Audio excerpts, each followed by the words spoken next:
Exams exams exams. बच्चों, exams का time आ चुका है और काफी बच्चों के मन में बहुत डर होगा कि हमने पढ़ा कुछ नहीं है, हम कैसे पढ़े इतना सारा सिलेबस, काफी डर होगा मतलब। तो बच्चों, मुझे पता है आपका डर जो दिल में है वो तो है ही ऑब्वियसली। तो बच्चों, मैंने आपके लिए आज 7 ऐसी बातें लाया हूं जिसके जरिए, जिसको यूज करके आप अच्छे से एग्जाम में, एकदम लाइटली एग्जाम में जाके एग्जाम दे के आ पाओगे और एकदम स्मूथली अच्छे नंबर से पास हो जाओगे। तो बच्चों, 7 बातें आपके सामने ये रही। चलिए शुरू करते हैं।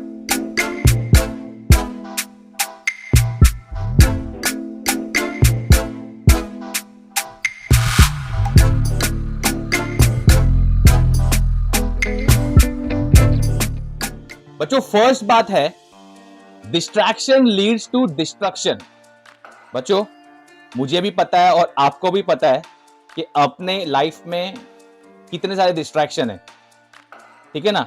बच्चों, डिस्ट्रैक्शन तो इतने हैं जैसे कि हम मूवी देखते रहते हैं, हम इंस्टा पे स्क्रॉल करते रहते हैं, ठीक है ना, हम यहाँ वहां घूमने चले जाते हैं, XYZ, और हमने काफी हद तक, काफी बच्चों ने टाइम वेस्ट भी ऐसा किया होगा, राइट। तो फिक्र करने की बचत नहीं है। सबसे पहले आपको यही चीज करनी है कि अपने जो भी डिस्ट्रैक्शन है वो सभी के सभी को हटा देना है, बंद कर देना है। जैसे Amazon हो गया, Netflix हो गया, गेमिंग चीज हो गई, गेमिंग ऐप हो गई जिसमें आप गेम खेलते होंगे, ऐसी कोई भी चीज है जो आपके पढ़ाई के रिलेटेड नहीं है और जो आपको डिस्ट्रैक्ट कर रही है, सबसे पहले उसको अनइंस्टॉल, अवॉइड, बंद कर दीजिए, ठीक है ना। उसका बहुत ज्यादा इंपैक्ट पड़ेगा बच्चों, ठीक है।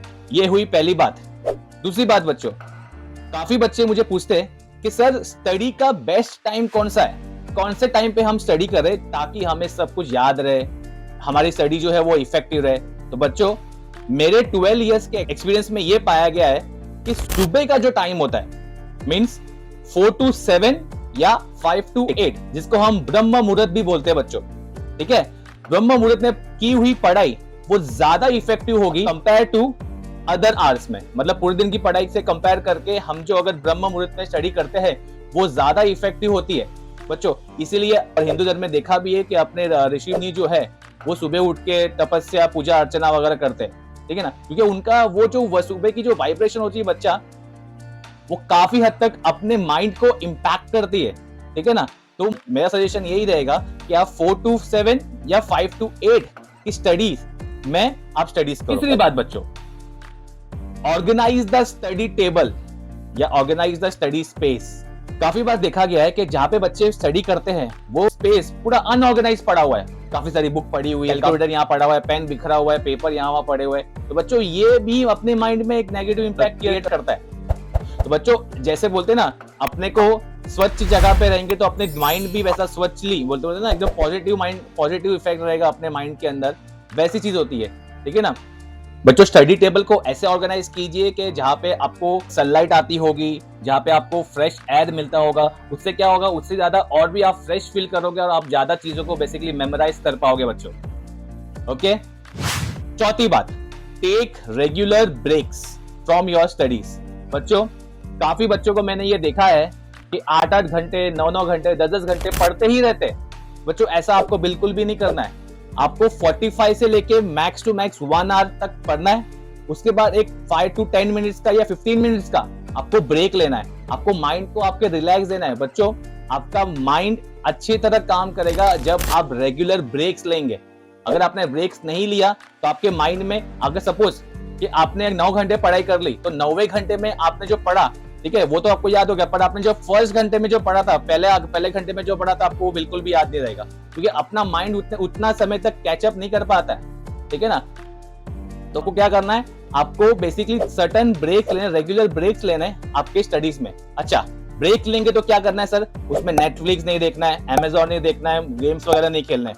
क्या करना है सर, आपके फेवरेट, आपके हॉबीज होंगे, गेम खेल लीजिए, बाहर आउटडोर चले जाइए, थोड़ा देर म्यूजिक सुन लीजिए, ठीक है ना, वो कर लीजिए। बच्चों, आपको ये सब करना है ताकि आपके माइंड थोड़ा बेसिकली रिलैक्स हो जाए, ओके बच्चों। 5वीं चीज बच्चों, go through previous year question papers. हाँ बच्चों, ये बहुत ज्यादा इंपॉर्टेंट है, ठीक है ना। प्रीवियस ईयर क्वेश्चन पेपर को गो थ्रू करने से आपको बेसिकली क्या होगा बच्चों, आपको बेसिकली एक पैटर्न मालूम पड़ेगा एग्जाम का कि किस टाइप के क्वेश्चन पूछते हैं, किस वे में क्वेश्चन पूछते हैं, कैसा बेसिकली एक एनवायरनमेंट सेटअप होता है, ठीक है ना। तो उसको बेसिकली क्या करना है, आपके स्टडीज होने के बाद, ठीक है, आपको प्रीवियस क्वेश्चन पेपर को बेसिकली रिफर करना है कि कैसे टाइप के क्वेश्चन वगैरह पूछते हैं, पैटर्न वगैरह देखना है। उससे क्या होगा, आपको और भी अंडरस्टैंडिंग होगी कि भाई हम एग्जाम दे रहे हैं तो हमको कैसे फील आएगी, ठीक है। और ऐसे ऐसे आपको बेसिकली पेपर देखोगे तो आपको ऐसे फील आएगी कि भाई हम रियल में एग्जाम दे रहे हैं। ओके, वो प्रीवियस ईयर क्वेश्चन पेपर, मैं हमेशा अपने बच्चों को बोलता हूँ कि क्वेश्चन पेपर देखो ही देखो, ताकि वो बेसिकली जो पूरी साल भर पढ़ाई की है एक तरफ और क्वेश्चन पेपर देखा है वो एक तरफ, वैसा रिजल्ट देता है बच्चों। बहुत इंपॉर्टेंट है। ओके, छठी बात जो है बच्चों बहुत ज्यादा इंपॉर्टेंट है, ठीक है ना, revise to repeat and repeat to revise. बच्चों yes, revise to repeat and repeat to revise मतलब क्या, जितना भी आपने पढ़ा है उसको कंटिन्यूअस रिवाइज कीजिए।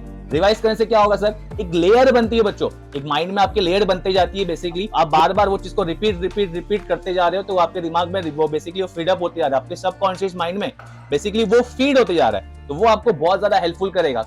बहुत सारे बच्चों को मैंने देखा है कि लास्ट मोमेंट तक पढ़ते रहते, नहीं, ऐसा बिल्कुल भी नहीं करना है बच्चों। आपके अगर एग्जाम 1 महीने 2 महीने बाद है, ठीक है ना, तो एक ना भी आपने पढ़ा है लास्ट के 1 महीने में, सिर्फ और सिर्फ आप क्या कीजिए, रिवाइज कीजिए, रीड कीजिए, जितना हो सके उतना रीड कीजिए बच्चों, वो डेफिनेटली आपके मार्क्स में हेल्पफुल रहेगा। ओके, सातवीं बात बच्चों थोड़ी सी अजीब है और थोड़ी सी अटपटी लगेगी आपको, no junk food, no outside food during the examination. Yes बच्चों, pizza, burger, pani puri, save पूरी, ये सब कुछ बंद करना है, ठीक है ना। तो ये सब कुछ बंद करोगे तो डेफिनेटली एक फायदा ही होगा। सपोज कीजिए आपने अगर ये सब कंटिन्यू किया और खुदा ना खास्ता आपकी एग्जाम के वक्त ही तबीयत खराब हो गई तो पूरे साल की जो मेहनत है पानी में फिर जाएगी। तो इसीलिए घर का बनाया हुआ खाना खाइए, ठीक है ना, दूध पीजिए, छाछ पीजिए, लस्सी पीजिए, दही खाइए, फ्रूट खाइए, दाल रोटी वगैरह बन रहा है वो सभी खाइए, वही इफेक्टिव रहने वाला है, ठीक है। बाहर का टोटली टोटली टोटली बंद कर दीजिए, ठीक है ना। 2 ही महीने की तो बात है, 2 महीने बाद में खाइए जितना खाना है, घूमिए जितना घूमना है, 2 महीने बाद अगर हो गया सब कुछ सेट हो जाएगा बच्चों, हाँ क्या ना, ठीक है।